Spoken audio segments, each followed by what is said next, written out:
Hello student, welcome to civil tech solution. Last time हम लोगों ने घर्षण के बारे में बात किया था कि घर्षण क्या होता है और घर्षण कैसे कार्य करता है, ठीक है ना।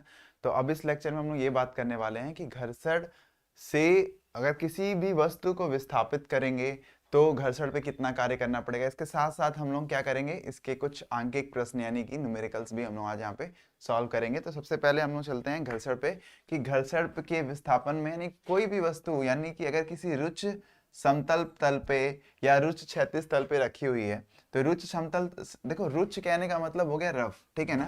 तो रफ सरफेस क्या होता है, अगर रफ सरफेस की हम लोग बात करेंगे तो रफ सरफेस का मतलब क्या हो गया, एक ऐसा सरफेस या रुच्च सरफेस जिसको बोल सकते हैं, एक ऐसा सरफेस जो क्या करता है, जो घर्षण को प्रदान करता है, ठीक है ना। अच्छा, एक चीज और भी बताएं, स्मूथ सरफेस जैसा कोई सरफेस होता नहीं है दुनिया में, जो भी ऐसा कोई सरफेस नहीं है जो कि परफेक्टली स्मूथ है, यानी कि स्मूथ सरफेस जैसा कोई सरफेस होता ही नहीं है। जो भी सरफेस होता है वो कौन सा सरफेस होता है, रफ सरफेस होता है। चलिए ठीक है। तो अब बड़ी बात यह है कि अगर किसी भी वस्तु को जो कि रुच्च समतल तल पर रखी हुई है, रुच्च समतल तल पर रखी हुई है, ठीक है ना। कैसे तल पे रखी हुई है, पहली बात वो रुच्च है, दूसरी बात वो समतल है और तल है, ठीक है ना। तो ऐसी जगह अगर रखी हुई है तो इस वस्तु को यदि हम विस्थापित करेंगे तो इसमें कितना कार्य करना पड़ेगा, इस चीज को हम लोग यहाँ पे कंप्यूट करेंगे इवन। लेकिन यहाँ पर कोई भी एक्स्ट्रा हम लोग क्या कर रहे हैं कि त्वरण विस्थापित करेंगे, पता करेंगे कि, लेकिन हम लोग ये मान के चलेंगे कि इसमें कोई त्वरण नहीं है। चलिए ठीक है, इसको सबसे पहले हम लोग देखते हैं कि W बराबर क्या होगा। मान लीजिए F है, ये उतना ही F है, वो उतना ही F है जो इसको विस्थापित करना शुरू कर दे रहा है, ठीक है ना। और बस विस्थापित कर रहा है, इसके अंदर त्वरण नहीं उत्पन्न कर रहा है। तो यहाँ पर W बराबर क्या होता है, F डॉट एस, ठीक है ना। यानी कि अगर इसने डिस्प्लेसमेंट कितना किया है, एस विस्थापन किया है, तो इस स्थिति में क्या हो जाएगा, W बराबर F डॉट एस। अगर F डॉट एस करेंगे, डॉट कहने का मतलब होता है क्या कि अदिश गुणन, याद है ना। डॉट मतलब क्या हो गया, अदिश गुणन, यानी कि कॉस कंपोनेंट यहाँ पे इस्तेमाल होगा। हालांकि यहाँ पे चूंकि F सीधा सीधा लग रहा है तो यहाँ कॉस कंपोनेंट का कोई मतलब होता नहीं है। तो W बराबर क्या हो गया, F डॉट एस, ठीक है ना। सुनना ध्यान से। अब यहाँ पे F की वैल्यू क्या है, what is the value of F। अगर इसका मास जो है वो m है तो नीचे साइड में कितना काम कर रहा होगा, mg, ठीक है ना। ऊपर साइड में कितना काम कर रहा है, r। दिस इज कॉल्ड प्रतिक्रिया, रिएक्शन, ठीक है ना। उसी को हम लोग क्या बोलते हैं, रिएक्शन बोलते हैं। तो W बराबर क्या हो गया, F डॉट एस। अगर F डॉट एस हो गया W की वैल्यू, तो F की वैल्यू कितनी हो गई, F बराबर क्या हो जाएगा। आपको पता है कि फ्रिक्शनल, जितना मैंने बोला है कि इतना ही काम जितना कि फ्रिक्शनल फोर्स को अपोज करने में करना पड़ रहा है, ठीक है ना। सॉरी। तो ऐसे में क्या हो गया, ये हम लोग लिख सकते हैं म्यू के, ठीक है ना, इंटू आर, और डॉट एस। इतना लिख सकते हैं, नहीं लिख सकते हैं, ठीक है ना। तो इसको हम लोग क्या लिख सकते हैं, म्यू के, आर की वैल्यू यहाँ पे किसके बराबर है, एम जी डॉट एस। तो work done to displace an object with uniform velocity, यानी कि अगर किसी समतल, रुच्च समतल तल पर कोई वस्तु रखी हुई है तो इसको विस्थापन करने में कितना कार्य करना पड़ेगा, दैट इज W बराबर mu K M G S, ठीक है ना। अच्छा, म्यू के मैंने यहाँ पे लिखा है, म्यू एस नहीं लिखा है। मैंने आपको बोला है कि जब वो गतिमान अवस्था में है तो उस पर लगने वाले घर्षण बल को हम लोग म्यू के से क्या करते हैं, निरूपित करते हैं। और जबकि अगर कोई स्थिर क्या बोलते हैं वस्तु है, तो वहां पर हम लोग जिसको डिनोट करते हैं उसको किससे करते हैं, म्यू एस से। स्टैटिक फ्रिक्शन को हम लोग किससे रिप्रेजेंट करते हैं, म्यू एस से रिप्रेजेंट करते हैं। तो इस बात को ध्यान रखिएगा। अच्छा, इसी बात को कहता है कि कोई रुच्च समतल है, रुच्च नत तल है, सॉरी, रुच्च क्या है, नत तल है, और इस नत तल पर कोई वस्तु है, ठीक है ना। अब इसको विस्थापित करने में कितना कार्य करना पड़ेगा, इस स्थिति में रुकिए,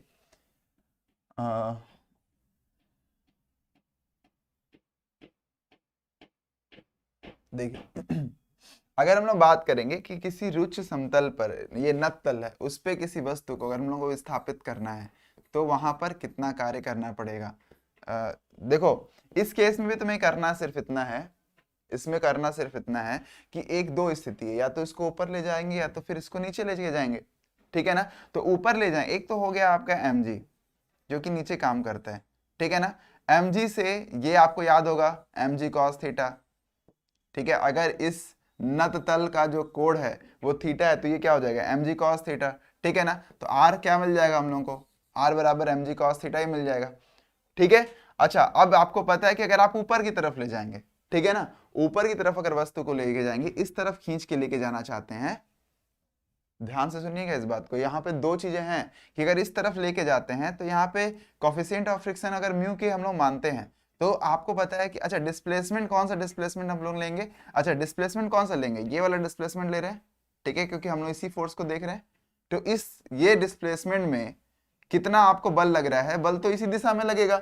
मैंने बोला है यहाँ पे कोई त्वरण नहीं है, यहाँ सिर्फ उतना ही फोर्स है जो कि क्या कर रहा है, एक्सीलरेट करने के लिए, मतलब उसको क्या बोलते हैं, विस्थापित करने के लिए आवश्यक है, ठीक है ना, मिनिमम रिक्वायर्ड फोर्स, ठीक है ना, minimum required force to displace, यानी कि अब यहाँ पे कितना हो जाएगा, देखो ये mg है, इधर क्या लगेगा mg साइन थीटा, ठीक है ना, इधर क्या लग गया mg साइन थीटा, ऊपर की तरफ तुमने क्या लगा रखा है f, अब इस f की वैल्यू क्या होगी, अच्छा इधर ही क्या लगेगा, तुम क्योंकि ऊपर डिस्प्लेसमेंट करना चाहते हो तो फ्रिक्शनल फोर्स भी इधर ही लगेगा, F लगा, तो अब यहाँ पे वर्क बराबर क्या हो जाएगा, वहां यहाँ पे वर्क बराबर क्या हो गया, F डॉट एस, ठीक है ना, F डॉट एस, तो यहां से क्या मिल गया हम लोगों को, F की वैल्यू, चूंकि F की वैल्यू हम लोगों को किसके मिल रही है, mg sine theta plus F ना, frictional force, mg sine theta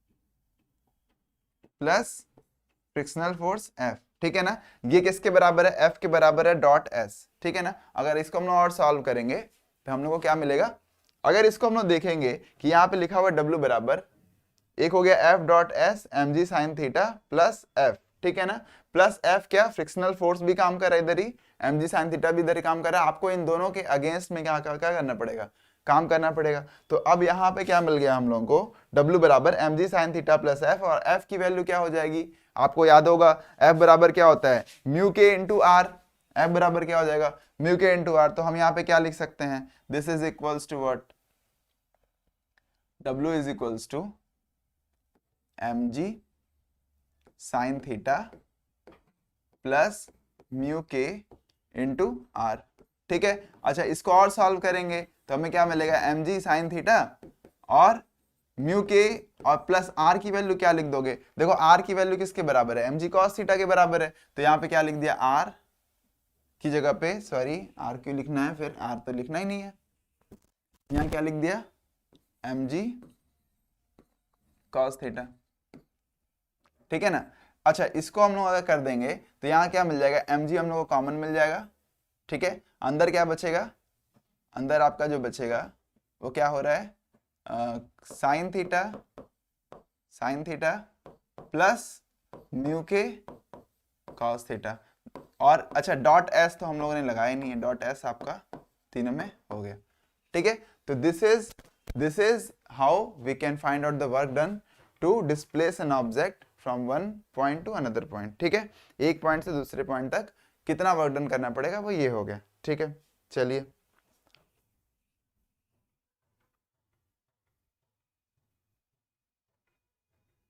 अच्छा अब दूसरी बात देखिएगा, ये तो बात हो गई थी कि किस तरह से नत तल पर कार्य करना पड़ेगा। अगर मान लीजिए कि कहीं पर समतल ही है, उस समतल पे भी जो फोर्स लग रहा है वो इस तरह से लग रहा है, जो बल है वो क्या लग रहा है, वो थोड़ा सा क्या बोलते हैं, इंक्लाइंड लग रहा है, ठीक है। तो अगर फोर्स ऐसे कार्य कर रहा है तो इस केस में अगर किसी वस्तु को विस्थापित करेंगे तो उस पे कितना कार्य करना पड़ेगा, ठीक है ना। तो क्या सेम कार्य करना पड़ेगा पहले वाले केस की तरह, बिल्कुल नहीं, यहाँ पे पहले की तरह काम नहीं करना पड़ेगा। अगर वो थीटा से कार्य कर रहा है तो इसका मतलब ये कि उसका एक कंपोनेंट F cos थीटा इस तरफ कार्य करेगा और एक F sin थीटा इस तरफ काम करेगा, ठीक है ना। F cos थीटा इधर हो गया, F sin थीटा इस तरफ हो गया। अच्छा अब हम इस चीज को ध्यान से और चीज देखेंगे, तो mg किधर है, mg नीचे है, सिंपल सी बात है, रिएक्शन किधर मिलेगा हम लोगों को, रिएक्शन ऊपर मिलेगा R, ठीक है ना, रिएक्शन किधर मिला, वो R ऊपर मिला। अच्छा उसके साथ साथ हम लोग को और क्या देखना है, और कुछ है नहीं, फ्रिक्शन, अगर इसको हम लोग इस तरफ फोर्स लगा करके विस्थापित करने की कोशिश करेंगे, सॉरी फोर्स तो ऑलरेडी लगा रहे हैं उस तरफ से, तो इसको विस्थापित करने की कोशिश करेंगे तो फ्रिक्शनल फोर्स भी किधर लगेगा, इस तरफ ही लगेगा, फ्रिक्शनल फोर्स भी क्या लगेगा, F के इधर ही लगेगा, ठीक है। चलिए अब हम लोग कंप्यूट करते हैं इसमें, तो हम लोग को क्या मिलेगा कि अच्छा रिएक्शन ध्यान से समझना, रिएक्शन क्या होता है ना, रिएक्शन सिर्फ वेट का नहीं होता है। देखो नत तल में रिएक्शन कुछ और हो जाता है, और वैसे ही यहाँ पर अगर एफ है तो यहाँ पे देखो दो कंपोनेंट है ना, एफ साइन थीटा और एम जी, ये दोनों के नीचे की तरफ काम कर रहे हैं। अगर ये दोनों नीचे की तरफ काम कर रहे हैं तो सिंपल सी बात है, यहाँ पे जो रिएक्शन होगा आर की वैल्यू, R should be equals to F sine theta plus M G, ठीक है ना, ये हो गया। अच्छा जो W बराबर हम लोग को मिलता है, W बराबर क्या होता है, एफ कॉस थीटा, ठीक है, डॉट एस। तो हम लोग को पहले क्या निकालना होगा, एफ की वैल्यू हम लोग को निकालना है म्यू के फॉर्म में, ताकि हम लोग म्यू समझ सके। तो यहां से देखो क्या हो जाएगा, एफ कॉस थीटा की वैल्यू क्या हो सकती है, एफ कॉस थीटा बराबर क्या होगा, तो एफ कॉस थीटा इधर लगा रहे हो, ठीक है ना, और फ्रिक्शनल फोर्स इधर लग रहा है, तो F cos theta must be equals to what, F के फ्रिक्शनल फोर्स के क्या होना चाहिए, बराबर होना चाहिए। तो एफ कॉस थीटा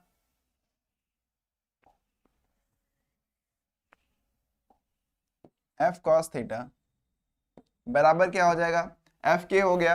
तो एफ के क्या हो गया, इसको हम लोग क्या लिख सकते हैं, फ्रिक्शनल फोर्स, और फ्रिक्शनल फोर्स बराबर क्या होता है, म्यू के इंटू आर, ठीक है ना।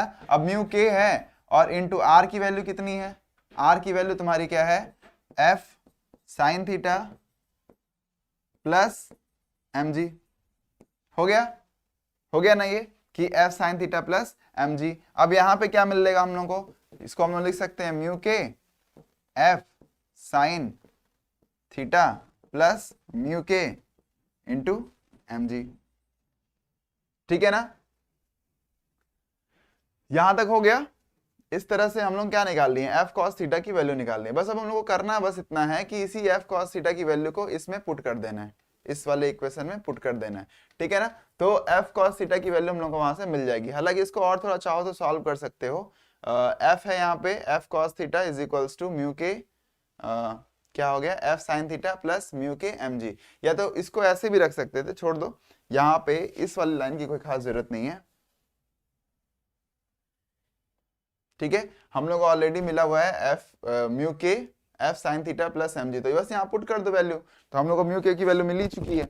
तो यहाँ क्या लिख सकते हो, W is equals to mu K F sine theta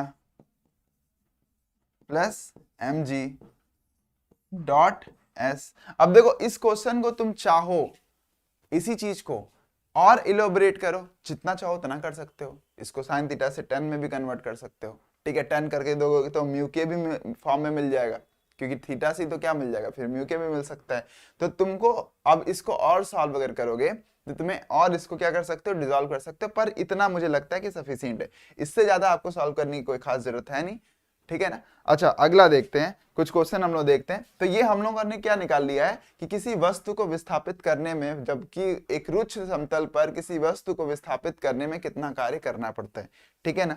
अच्छा चलिए देखते हैं दूसरा, अब क्वेश्चंस की बात करते हैं। तो क्वेश्चन है कि 3 किलोग्राम का एक गुटका है, ठीक है ना, 3 किलोग्राम का 3 kg का एक गुटका है, फर्श पर रखा है, स्थैतिज घर्षण गुणांक का मान कितना है, 0.4, म्यू के की वैल्यू कितनी है 0.4, और उसका मास कितना है, m की वैल्यू 3 kg। इसके साथ साथ बोल रहा है कि चित्रानुसार गुटके पे चित्र तो यहाँ दिया नहीं हुआ है, लेकिन ठीक है, चित्रानुसार गुटके पे 3.0 न्यूटन का बल कार्य कर रहा है, ठीक है ना। तो 3.0 न्यूटन का बल अगर कार्य लगाया जा रहा है तो गुटके व फर्श के बीच में लगने वाले घर्षण बल की गणना करिए। बहुत आसान है, आपको लगता है कि डिफिकल्ट है, ठीक है ना। सबसे पहली चीज हम लोग यहाँ पे कुछ डिटेल्स लिख लेते हैं कि क्या क्या उसने डिटेल दे रखा है। पहला डिटेल दे रखा है कि m इज इक्वल्स टू कितना है 3 kg, ठीक है। अच्छा F बराबर क्या दे रखा है, F is equals to 3 newton, 3.0 newton. इसके साथ साथ म्यू के की वैल्यू क्या दे रखा है, म्यू हाँ स्थैतिज है ना, म्यू एस बराबर क्या दे रखा है 0.4, ठीक है। अच्छा अब आपको बताना है कि गुटके व फर्श के बीच में लगने वाले घर्षण बल की गणना करिए, ठीक है ना। गुटके और घर्षण बल की आपको गणना करना है। तो देखो घर्षण बल का गणना करना है तो लगाए हुए बल का कोई मतलब है नहीं, ठीक है ना। घर्षण बल का अगर आपको गणना करना है तो लगाए वाले बल का यहाँ पे थोड़ा सा तुम्हें क्या कर दिया है, लूप होल दे दिया है कि आपको क्या क्या दिया हुआ था लास्ट टाइम, ध्यान से देखो, m बराबर 3 kg, f बराबर 3 और म्यू s बराबर 0.4। तो हम लोग यहाँ पे लिखते हैं m is equals to 3 kg और f बराबर क्या है 3 न्यूटन और म्यू एस बराबर क्या दे रखा है 0.4। बस अब इसको सॉल्व कर लेना है, इसमें कोई बहुत बड़ी बात नहीं है। देखो हम लोग अगर कोई भी गुटका रखा हुआ है जिसपे फोर्स कैसे भी लगे उससे फर्क नहीं पड़ता है, फर्क इससे पड़ता है कि उसका क्या है वेट किधर है mg नीचे की तरफ, रिएक्शन किधर मिलेगा r ऊपर, ठीक है ना। अच्छा अगर आप इसको इस तरफ बल लगाएंगे तो फ्रिक्शनल फोर्स अपोजिट होगा, लेकिन यहाँ पे स्थैतिज घर्षण गुणांक बोला है। स्थैतिज मतलब वो तभी जब तक रुका हुआ है, और रुके हुए हैं अगर रुका हुआ है तो दो बातें कि आपको याद होगा मैंने एक ग्राफ बनाया था, इस ग्राफ में क्या होता है कि पहले बढ़ता है और फिर ड्रॉप होता है, तो ये स्थैतिज घर्षण गुणांक है, ये लिमिटिंग है मैक्सिमम। लेकिन ये पूरी लाइन क्या है स्थैतिज घर्षण गुणांक है, सॉरी स्थैतिज घर्षण बल है, ठीक है माफ करिएगा। एक्चुअली क्या है ना कि हिंदी वाली प्रॉब्लम आती रहती है, क्योंकि हम लोग अभी हिंदी समझिए, बस आप लोगों के लिए हिंदी में इस चीज सबको चाह रहे हैं कि मैक्सिमम चीजें मैं हिंदी में ही दूं। आप देख रहे होंगे कि अब जो है मैं भाषा को पूरी तरह से हिंदी लगभग कर चुका हूं, ठीक है ना। कारण सिर्फ इतना है कि देखो दिक्कत नहीं है इंग्लिश वो हिंदी में कोई समस्या नहीं है, हिंदी से हमारी दुश्मनी थोड़े है, हिंदी तो हमारा सबसे मातृभाषा, हमको इससे सबसे ज्यादा लगाव है। पर समस्या इस बात की है कि दुनिया क्या एक्सेप्ट कर रही है, ठीक है ना। हम अपने ये हमारा प्रॉब्लम नहीं है, ये हमारे सिस्टम का प्रॉब्लम है, ठीक है। हम नहीं मानते कि हाँ भाई इंग्लिश बेहतर है या इंग्लिश में ही समझना चाहिए, बिल्कुल नहीं समझना चाहिए। जापानीज में पढ़ रहे हैं और वो बहुत आगे हैं, दे आर मतलब इवन बेस्ट, ठीक है ना। तो जापानीज में पढ़ रहे हैं, रशियन में पढ़ रहे हैं, हम इंग्लिश में पढ़ रहे हैं, तो ये हमारा सिस्टम ही है जो कि हमको इंग्लिश में पिस रहा है। तो इसका मतलब ये कि हमें इंग्लिश जानना पड़ेगा, ये हमारी क्या है मजबूरी है। तो हमें इंग्लिश में आपको डेवलप करना है, पर ये भी समस्या है, ये मैं जानता हूं कि फर्स्ट ईयर है, अभी आपने स्टार्टिंग में ही किया और अचानक से अगर आपके पास बहुत ज्यादा इंग्लिश का बर्डन आ जाएगा तो शायद आप उसको ग्रैप ना कर पाए, शायद आपको प्रॉब्लम हो। तो इसी वजह से कंप्लीटली हिंदी में ही बात किया जा रहा है। लेकिन इस बात को दिमाग में रख लीजिए कि आने वाले समय में आपको इंग्लिश में कन्वर्ट होना, और ये मेरी वजह से नहीं, ये सिस्टम की वजह से, ठीक है ना। मतलब ये हम आपको इम्पोज नहीं कर रहे हैं, ये हम कह रहे हैं कि अगर आप ये नहीं किए ना तो आप गायब हो जाएंगे, क्योंकि सिस्टम ही ऐसा बना हुआ है ना। आप फिर हर जगह परेशान होंगे, ठीक है ना, आपको लगेगा कि हमने क्या कर लिया। तो एक छोटी सी चीज आपको पूरी तरह से बदल देगी। तो इसलिए मैं कहूंगा कि अपने आप को इंग्लिश में भी करते रहिए। हालांकि मैं आप देख रहे होंगे कि पूरी तरह से हिंदी में अपने आप को इवॉल्व कर लिया हूं, हालांकि उससे दिक्कतें आती हैं, लेकिन फिर भी मैंने कर लिया है। बाय द वे यहाँ पे आके समझते हैं इस चीज को। तो आर अब हम लोग को निकालना है फ्रिक्शनल फोर्स, तो एफ बराबर क्या होता है म्यू, ठीक है ना, म्यू एस इंटू आर, ठीक है ना। अच्छा अगर फोर्स लग रहा है F is equal to 3 newton, ठीक है, अगर फोर्स लग रहा है 3 न्यूटन उसी के सरफेस पे, तो हम लोग को देखना है इससे क्या इससे अधिक है, इससे अधिक है तो स्थैतिज गुणांक तो होगा ही नहीं, तब तो लिमिटिंग हो गया। तो अब क्या हो जाएगा, म्यू की वैल्यू क्या है 0.4, ठीक है, आर की वैल्यू क्या होती है एम इंटू जी, ये पता ही है। तो एम की वैल्यू क्या है 3, जी की वैल्यू कितनी है 30, ठीक है। तो यहाँ पे हम लोग को क्या मिल गया 0.4 इंटू 30, तो ये कितना आ जाएगा आपका, मल्टीप्लाई करिए जरा, तो कितना आ जाएगा 0.4 को आप क्या लिख सकते हैं 25 करिए इसको, तो ये हमको लगता है 4 12, ये आ गया आपका 12, ठीक है ना, 10, ठीक 12 हो गया। तो 12 न्यूटन आपका आ रहा है क्या स्थैतिज घर्षण गुणांक। लेकिन समस्या ये है कि 12 मैक्सिमम वैल्यू है, 12 इज द मैक्सिमम वैल्यू। इसने पूछा है कि स्थैतिज घर्षण गुणांक कितना लगेगा। तो देखो ये जितना बल लगाओगे, तुमको स्टार्टिंग में मैंने बताया था जितना बल लगेगा उतना ही स्थैतिज घर्षण बल लगेगा। तो स्टार्टिंग में 1 पे थे तो घर्षण बल भी 1 था, 2 पे थे तो 2 था, 3 पे थे तो 3 था, 4 पे गए तो 4 ही है। तो वो बल फोर्स कितना लगा रहा है 3 तो लगा रहा है ना, वो फोर्स कितना लगा रहा है 3 न्यूटन लगा रहा है, जबकि आपको कितना चाहिए मैक्सिमम इसके पास 12 है। तो 12 से अधिक होता तब तो वो गतिमान हो जाता और तब वहां पे स्थैतिज घर्षण बल लगता ही नहीं। तो अभी स्थैतिज घर्षण बल आपसे अगर कोई पूछे कि इस स्थिति में स्थैतिज घर्षण बल कितना लग रहा है, तो आप क्या जवाब देंगे 3 न्यूटन। यहाँ पे क्या जवाब देंगे 3 न्यूटन। हाँ हालांकि आपसे पूछता है कि लिमिटिंग फ्रिक्शन यानी कि सीमांत घर्षण बल क्या है, तब आप बोल सकते हैं कि हाँ 12 न्यूटन जो है वो सीमांत घर्षण बल है। लेकिन अगर आपसे कोई कहता है कि स्थैतिज घर्षण बल कितना होगा, तो वो कितना हो जाएगा 3 न्यूटन, ठीक है। चलिए अगला क्वेश्चन देखते हैं। बोल रहा है 50 ग्राम द्रव्यमान का धातु एक बक्सा 15 डिग्री कोण के नत तल पर रखा हुआ है। चलिए इसको हम लोग यहीं पे सॉल्व करते हैं। तो क्या क्या इसमें आपको कंटेंट मिल रहा है। पहली बात m बराबर क्या मिल गया, m इज इक्वल टू 50 ग्राम।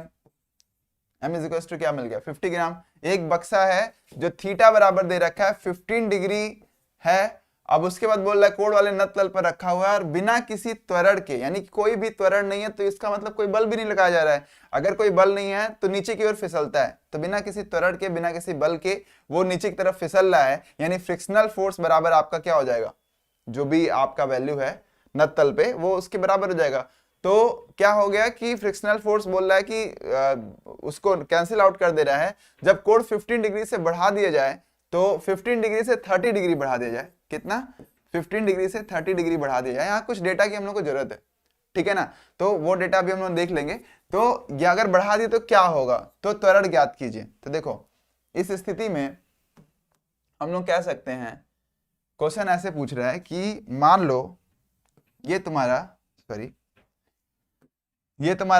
तल है, ठीक है, इस पे क्या रखा हुआ है, कोई ऑब्जेक्ट रखा हुआ है, ये नत तल है जिसपे इसका एंगल 15 डिग्री है। कितना है 15 डिग्री, पहला वाला केस है। अब 15 डिग्री है और इसका जो है द्रव्यमान किधर होगा, m g इधर होगा, ठीक है ना। इधर क्या हो गया, थीटा ये है अगर, तो ये कितना हो गया mg cos थीटा, और ऊपर की तरफ क्या हो जाएगा, r हो जाएगा, ठीक है ना। ऊपर की तरफ क्या हो गया, r हो गया। अच्छा अब इस केस में आपको देखना क्या है कि इस पे कितना, इस तरफ कितना बल लगेगा, mg sin थीटा, और इस तरफ क्या लग रहा है, घर्षण बल F, जो भी F के लग रहा है, काइनेटिक फ्रिक्शन ही लग रहा है, ठीक है ना।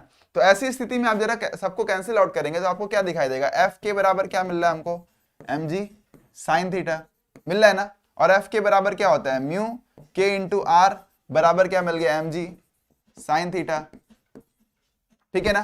तो म्यू के और r की वैल्यू कितनी है, mg cos theta is equals to क्या मिल गया, mg sin थीटा, ठीक है। यहां से क्या मिल गया हम लोगों को, m से m, mg से mg क्या हो गया, कैंसिल आउट हो गया, ठीक है ना। तो म्यू के बराबर हम लोग को यहाँ पे क्या मिल जाएगा, tan थीटा के बराबर, हालांकि वो पहले भी लिख सकते थे डायरेक्टली।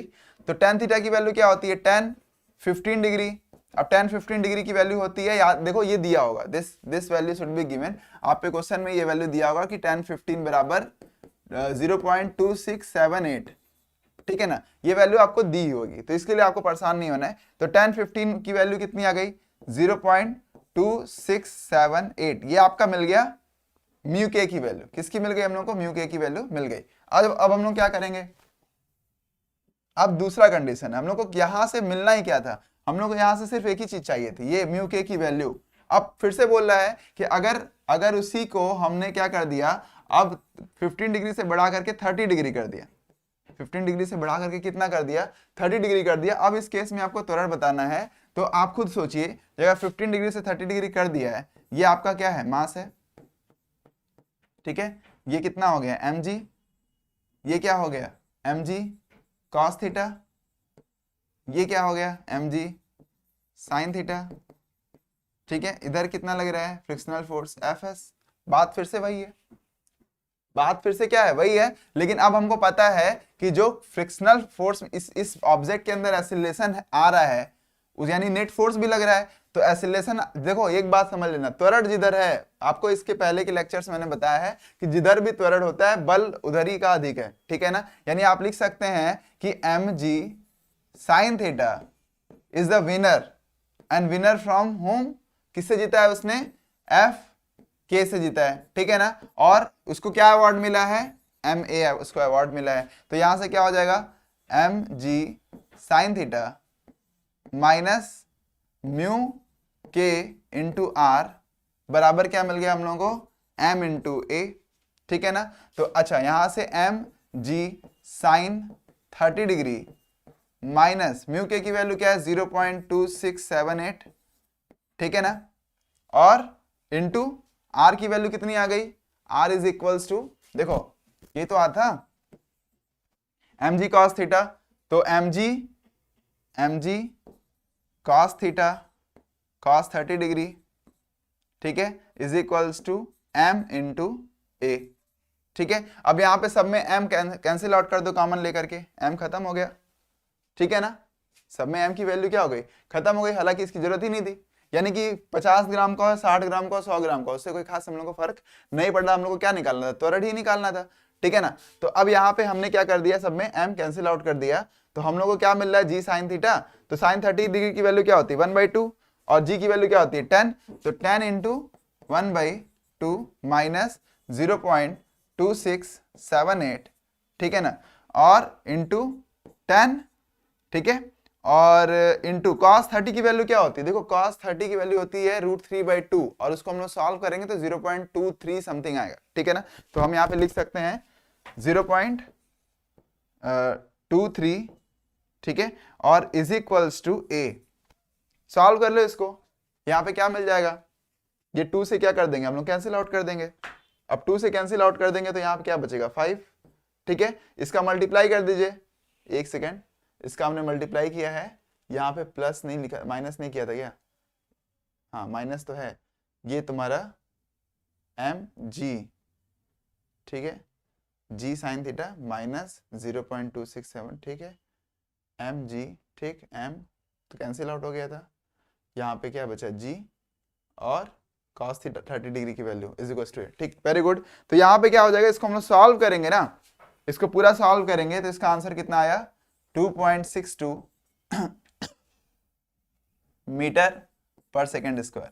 ठीक है ना, this is the acceleration from the above question. अब इसको एक बार फिर से एक्सप्लेन कर देते हैं कि कहां से ये दिक्कत आ रही है।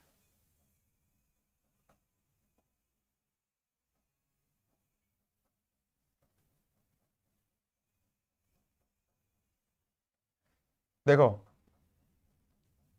अगर देखेंगे पूरे को इसको, तो सबसे पहले क्या है, तुमसे बोल रहा है कि पहले तो 50 ग्राम का द्रव्यमान है, 15 डिग्री उसका क्या है, 15 डिग्री जो है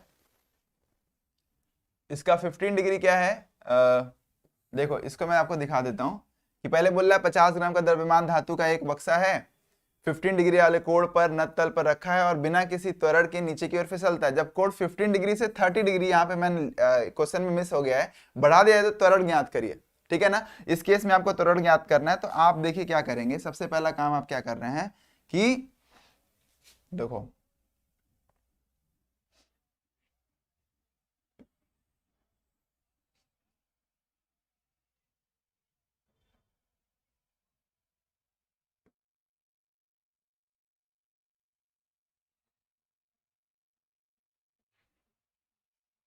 इस चीज को जरा देखिए कि हमने पहले केस में क्या किया था। पहले केस में हमने यहां पर, मैं आपको दिखा दूं कि आपने क्या किया था कि सब कुछ वैल्यू रख दियो तुम, ठीक है ना, सारी वैल्यूज रख दियो, बस तुमने क्या करना है, tan थीटा की वैल्यू दे रखा है, ये रुको मैं इसको बढ़ा देता हूं। ठीक है, तो अब देखो जरा, यहां पे हमने क्या किया है, पहले सारी वैल्यूज रख दिया है, और यहाँ पे fs की वैल्यू निकाल लिया कि ये क्या होगा इसका वैल्यू। ठीक है, सारी वैल्यू निकाल करके हम लोग का मेन काम क्या करता है, म्यू के निकाल लेना। तो हम लोगों ने यहाँ पे क्या निकाल लिया, म्यू के की वैल्यू निकाल लिया 0.26। कैसे निकाला, ये सीधे सीधे कर सकते थे कि बोल रहा है कि एग्जैक्टली फिसलन हो रहा है, तो आपको याद होगा एंगल ऑफ रिपोज, ठीक है ना, तो वो एंगल ऑफ रिपोज से कितना आ गया आपका, 10-15 डिग्री से 0.2678। ठीक है, तो इस तरह से आप क्या कर सकते हैं, इसकी वैल्यू निकाल सकते हैं यहाँ पर। अब उसके बाद आपने क्या कर दिया है, उसके बाद आपने कुछ ऐसा स्पेशल कार्य नहीं किया है, यहाँ पे आपने करना क्या है, म्यू के निकालने के बाद से, हाँ